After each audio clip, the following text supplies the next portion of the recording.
Hello friends, आज हम MSBT diploma basic mathematics यानी M1 का मैट्रिसेस ए चैप्टर देख रहे हैं। आज का टॉपिक है determinant of matrix.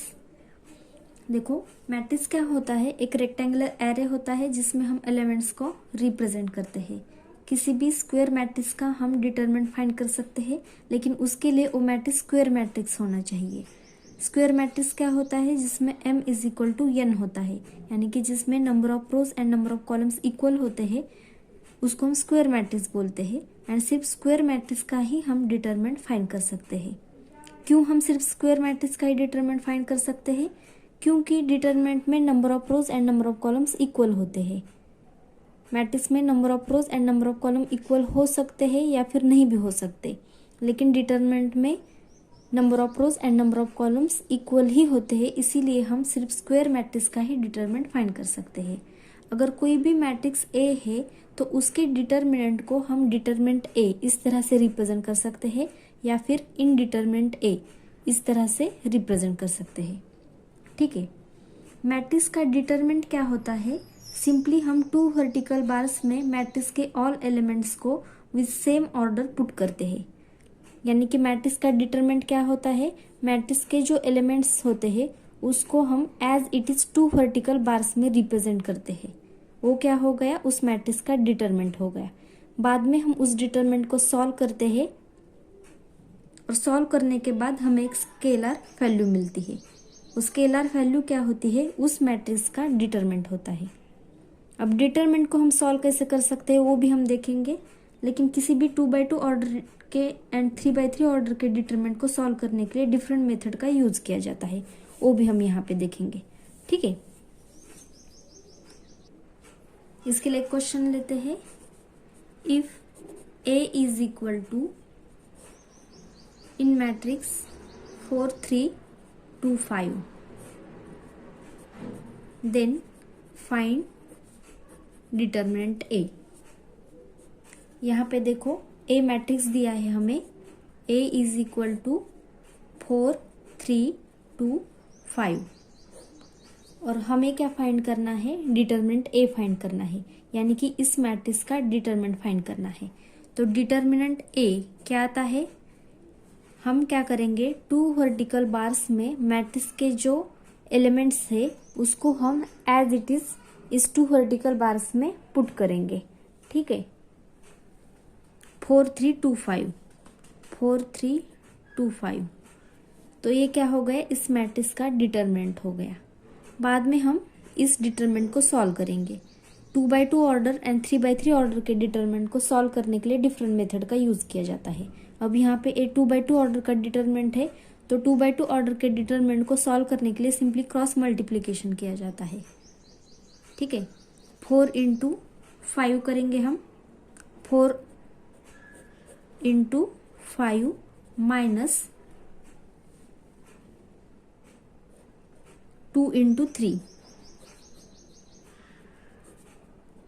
4 into 5 is 20 minus 2 into 3 is 6. So 20 minus 6 is 12. So determinant A is 12. तो इस तरह से हमें यहाँ पे A मैट्रिक्स दिया था, उसका हमने डिटरमिनेंट फाइंड किया है। डिटरमिनेंट फाइंड करने के लिए हम क्या करते हैं? सिंपली टू वर्टिकल बार्स में मैट्रिक्स के जो ऑल एलिमेंट्स है उसको हम as it is two vertical bars में पुट करते हैं। 2x2 ऑर्डर के डिटरमिनेंट को बाद में हम क्रॉस मल्टीप्लिकेशन से सॉल्व करते हैं। तो यहाँ पे हमने डिटरमिनेंट a की वैल्यू हमें मिली है। तो ये स्केलर वैल्यू ये 12 क्या हो गया? इस मैट्रिक्स का डिटरमिनेंट हो गया। नाउ नेक्स्ट क्वेश्चन लेते हैं। Find determinant a, find determinant of a if a is equal to in matrix 3 -5 -1 1 3 5 and -5 1 3। हमें यहाँ पे ए मैट्रिक्स दिया है और हमें क्या फाइंड करना है? डिटरमिनेंट ऑफ ए, यानी कि इस मैट्रिक्स का डिटरमिनेंट फाइंड करना है। फर्स्ट हम गिवन को एज इट इज पुट करेंगे। Matrix A is 3 -5 -1 1 3 5 -5 1 3। अब इसका डिटरमिनेंट ए क्या है? इस मैट्रिक्स का डिटरमिनेंट क्या है, इंडिटरमिनेंट ए, वो क्या होता है, सिंपली हम ये जो मैट्रिक्स के एलिमेंट्स है उसको हम as it is 2 vertical bars में पुट करते हैं। 3 -5 -1 1 3 5 -5 1 3। ये क्या हो गया, इस मैट्रिक्स का डिटरमिनेंट हो गया। अब ये 3/3 ऑर्डर का डिटरमिनेंट है, इसको हम सिंप्लीफाई करेंगे। इज इक्वल टू, देखो किसी भी 3/3 ऑर्डर के डिटरमिनेंट को सॉल्व करने के लिए हम क्या करते हैं, फर्स्ट पॉजिटिव साइन लेते हैं एंड ब्रैकेट में रो 1 का, ये रो 1 कंसिडर करो, रो 1 का first element with sign as it is put करते हैं। रो 1 का फर्स्ट एलिमेंट क्या है, 3 है, तो 3 को हम ब्रैकेट में एज इट इज पुट करेंगे और इसको एक डिटरमिनेंट से मल्टीप्लाई करेंगे। ये 3 element first row and first column में प्रेजेंट है, so delete the first row first column, remaining elements are 3 5 1 3। तो हम यहाँ पे 3 5 1 3 का डिटरमिनेंट लेंगे। बाद में हम निगेटिव साइन यूज करेंगे एंड ब्रैकेट में रो 1 का second element with sign as it is put करेंगे। रो 1 का सेकंड एलिमेंट क्या है, -5, तो यहाँ पे -5 एज इट इज पुट किया और इसको एक डिटरमिनेंट से मल्टीप्लाई करेंगे।